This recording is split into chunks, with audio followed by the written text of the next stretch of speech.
You want to get an idea of how Twitter is going? Well, we found out yesterday that they had alerted employees that effective immediately, all office buildings are temporarily closed and badge access is suspended. No details given as to why.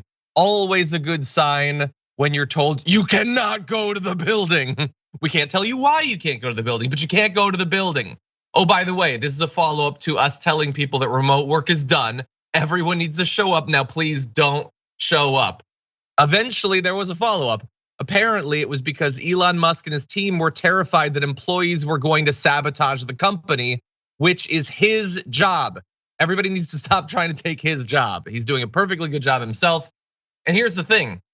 They need time to cut access to the potentially thousands of employees they've lost in the last 24 hours.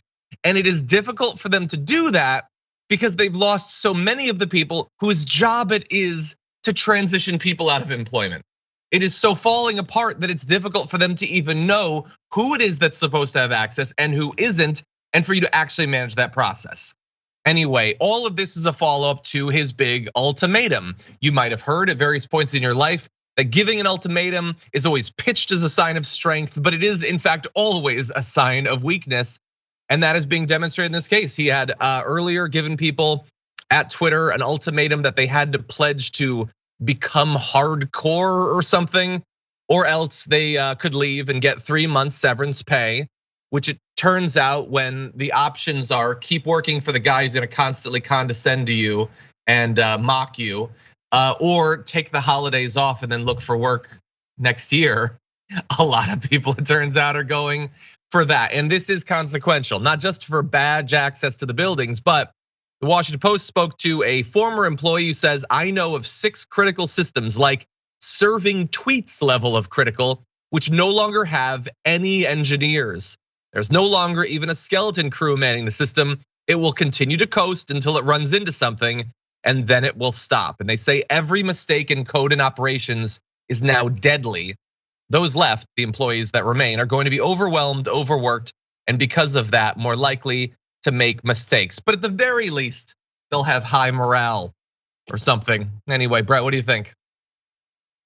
I'm always super careful about celebrating the death of billionaire-backed companies. I remember when the feed first rolled out on Facebook, it was a damn nightmare. And Mark Zuckerberg tried to get out in front of it by writing essentially like, please, please, please pardon our mess letter. And everybody was saying Facebook is done. That was in 2006. And it has since become a multi-bajillion-dollar company.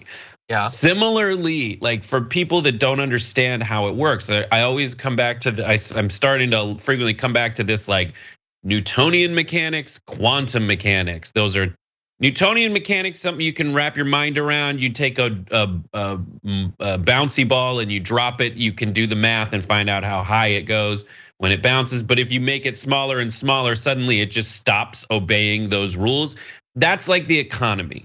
We live in the bouncy ball world where we know how much money's coming in, how much money's going out. If we don't have any money, we can't buy things. Companies don't work like that. For them, it's the opposite. When things get big enough, they just seem to not do the same things that happen to your bank account and my bank account. What I'm scared is gonna happen is Elon Musk is gonna make such a huge mess out of Twitter that he's gonna invent some weird little thing that is suddenly valuable. And he's going to sell the company based on that and make money off it. I don't know, everyone just gets scared of that, but I wouldn't celebrate so intensely how horrible things are going at Twitter until the logo actually dies. Until the logo like falls off the outside of the building or something.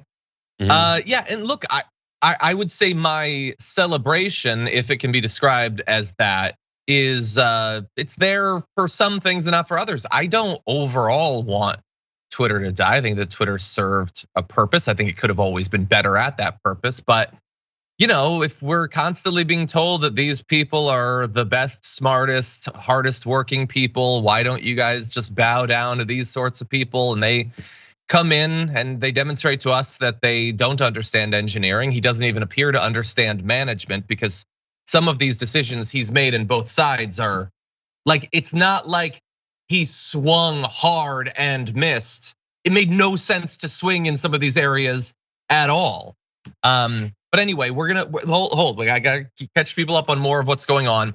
We're still trying to figure out an actual estimate of how many people complied with the ultimatum and how many fled. Some people are saying there might be 2,000 to 2,500 employees remaining. That's down from the 3,500 that were there after he basically canned half of the entire company. Access cutoffs have been delayed because they're not sure who's gone, because most of human resources left, according to one of the employees. People are saying that in the chat that the payroll department has taken massive hits too, so that'll be fun. But anyway, among those who were said to have declined to sign the pledge was half of the trust and safety policy team, including a majority of those who work on spotting misinformation, spam, fake accounts, and impersonation. Now, to be fair, he is trying to do some hiring, both rehiring, like literally reaching out to people that he's already fired to bring back, which is awesome and a great plan if you're paranoid about sabotage. But also, they are sending out outreach emails with the title Twitter 2.0, an Elon company. I don't think you can tell people that it's an Elon company. I think everyone can look at the chaos and know that it's an Elon company at this point. But anyway, so that's where we stand right now. We will see, I guess. I know people last night were worried that the whole thing could catastrophically fall apart. A lot of engineers are saying that looks likely unless they hire more engineers. That doesn't mean it's gonna happen in 3 hours or anything, but Brett, give your thoughts. I mean, there was the fail whale in the past. So I grew up in a time when Twitter would absolutely crash and you'd be just like, all right, I guess I'll wait for it to come back up. You're going back to my day, but how much does it say of Elon Musk that he has brought Twitter back to 2004? I like that they call it an Elon company. I'd rather rebrand it a cluster Musk. How about an A-Link company? It's so stupid. It just reveals that this guy's grew up in a household where a guy ran a mine. That's how he runs everything. And everybody talks about like the magic of Elon Musk's management style. I know people who work at SpaceX. It sounds exactly like what they're doing here. They tell you, listen, I pay your salary, so I'm gonna lock the doors and you're gonna get fired if you don't accomplish my insane goal. That is similar to how the pyramids were built. And they just threw human death and suffering at them, and to quote Louis C.K., until they happen. That is his management style. And I know a lot of people who are people on the left don't understand, like, frequently they're like, we're the workers and we should own everything. It's like, I think that's a way disproportionate to how things have to work in a company. But they're absolutely right when they say, by the way, Elon Musk is a absolutely entitled brat who says, since I'm the CEO, I can make you do whatever I want. And he's doing this with engineers who are like, I can go get a job anywhere else in Silicon Valley if I want. So I'm gonna go do that immediately. Yeah. Because his management style is absolutely crazy. And also, like, the difference between Twitter and say Tesla before the car was invented, the car was finished, and SpaceX before the rockets landed, is like you had a goal in mind for those. I want to build a rocket that takes off and lands. This one, what's the goal? To get rid of misinformation? Okay, then just try to do that, but it wasn't your goal. You just wanted to be in charge of the company and do it the way you wanted to do it. And there's no like actual business oriented goal that you're accomplishing with that. No, he appears to believe right-wing like narratives around how the blue checks are out of control and they're mean to right-wingers. That seems to be what motivated. He's super into Twitter. He's obsessed with Twitter. He believes that his experience on Twitter is universal. That's what everyone is experiencing. And that is leading him to make all of these horrible decisions. I'll remind you, they stopped the Twitter Blue signups. Okay, so they rolled it out. Some people signed up, like I think 30,000 more people than had previously been signed up.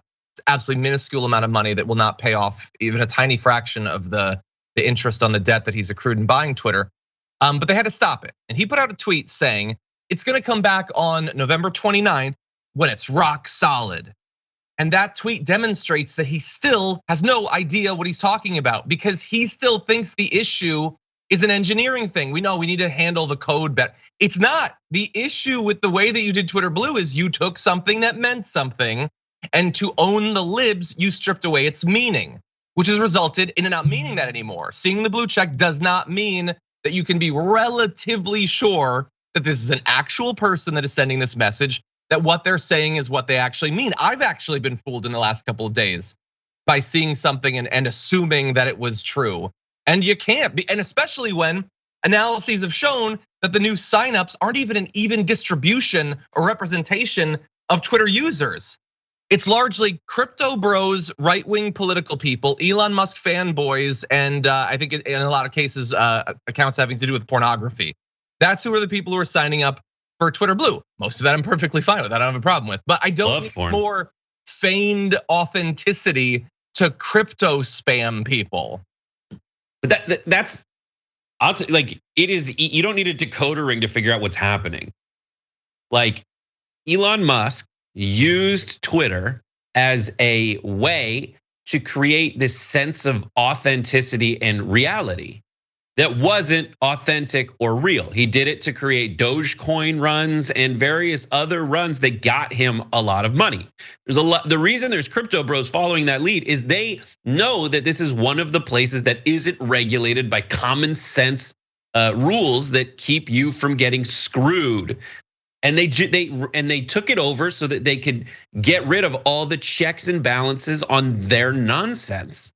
And the thing is, that's the only, that's the only truth that we can find. Anything else he said is proven to be absolute BS. It's all a grift, and it's all gonna hopefully blow up in his face, because I love watching libertarians realize you need like at least like 2 rules.